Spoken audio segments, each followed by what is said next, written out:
এরকম ইন্টারন্যাশনাল প্ল্যাটফর্মে দাঁড়িয়ে তোর আজকে যা বদনাম হবে না রে কম্পাস, তুই ভাবতেও পারছিস না।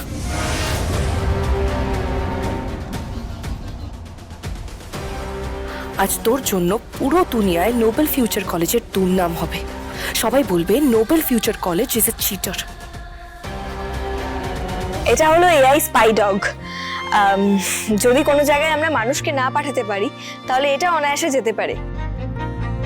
চাইলে আমরা মানুষ না পাঠিয়ে এআই ডগ পাঠিয়ে শত্রু শিবির থেকে অনেক ইনফরমেশন আনতে পারি। যে কোনো এমার্জেন্সি সময় যেখানে মানুষ পৌঁছতে পারছে না সেখানে এই ডগ পৌঁছে যেতে পারে এবং এবং মানুষকে সাহায্য করতে পারবে এবং তার সিচুয়েশন কি সেটা ডিটেক্ট করতে পারবে।